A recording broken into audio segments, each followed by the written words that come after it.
আসসালামু আলাইকুম ওয়া সুপ্রিয় শিক্ষার্থীবৃন্দ, আশা করি তোমরা ভালো আছো। এই ভিডিওটি তৈরি করছি নবম শ্রেণীর শিক্ষার্থীদের জন্য। 2024 সালে নবম শ্রেণীর স্বাস্থ্য সুরক্ষা বইয়ের সপ্তম অধ্যায় সমঝোতার শিক্ষা নেব, সবাই মিলে জয়ী হব। এর দ্বিতীয় পর্বে আমরা দেখব 88 পৃষ্ঠার ছক, সিদ্ধান্ত গ্রহণে সমঝোতার ভূমিকা।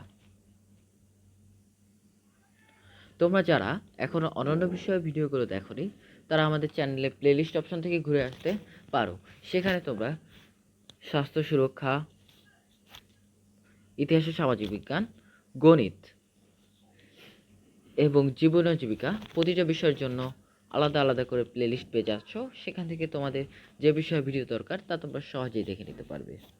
তো চলো আমরা এখন স্বাস্থ্য সুরক্ষার 88 পৃষ্ঠার কাজে ফিরে যাই।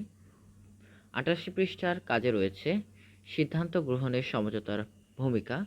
সমঝোতা হচ্ছে এক ধরনের চুক্তি।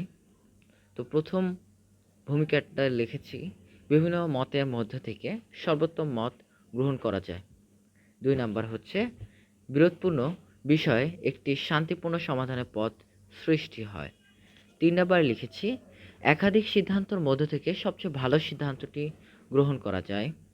এরপরে লিখেছি পারস্পরিক সম্পর্ক, এটা পারস্পরিক সম্পর্ক ও শ্রদ্ধাবোধ বজায় রেখে একটি সিদ্ধান্তে পৌঁছানো যায়। 5 নম্বর লিখেছি দ্বন্দ্ব নিরসন করে একটি কার্যকরী সিদ্ধান্ত নেওয়া যায়। 6 নম্বরে লিখেছি সকলের মতামতকে গুরুত্ব দেওয়া যায়। 7 লিখেছি সকলের সর্বোত্তম স্বার্থ রক্ষা করে একটি সঠিক সিদ্ধান্তে পৌঁছানো যায়। আর সমঝোতার মাধ্যমে সিদ্ধান্ত গ্রহণ করলে সম্পর্কে উন্নয়ন হয়। তো এই কয়টি বিষয় হচ্ছে সিদ্ধান্ত গ্রহণের সমঝোতার ভূমিকা। এইসব ভূমিকা না থাকলে সমঝোতা করা যাবে না সিদ্ধান্ত গ্রহণের ক্ষেত্রে। তোমরা নিশ্চয়ই জানো সিদ্ধান্ত গ্রহণের ক্ষেত্রে একাধিক সিদ্ধান্ত আসে, সেখান থেকে ভালো সিদ্ধান্ত নেওয়া লাগবে এবং পারস্পরিক সম্পর্ক ও শ্রদ্ধাবোধ বজায় রেখে সেটি করতে হবে। দ্বন্দ্ব নিরসন করতে হবে, অর্থাৎ ঝগড়া করা যাবে না সিদ্ধান্ত নিয়ে। এছাড়া সকলের মতামতকে গুরুত্ব দেওয়া লাগবে, অন্যের মতামতকে গুরুত্ব দেওয়া একটা পরমত সহিষ্ণুতা উদাহরণ। এসব বিষয় তোমাদের মাথায় রাখতে হবে। তো আগামী পর্বে আমরা দেখব সমঝোতার 4টি উল্লেখযোগ্য বিষয়, পৃষ্ঠা 89 এর কাজ।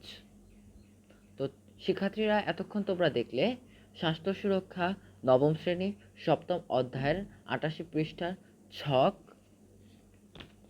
সিদ্ধান্ত গ্রহণের সমঝোতার ভূমিকা এর সমাধান। আশা করি ভিডিওটা তোমাদের ভালো লেগেছে।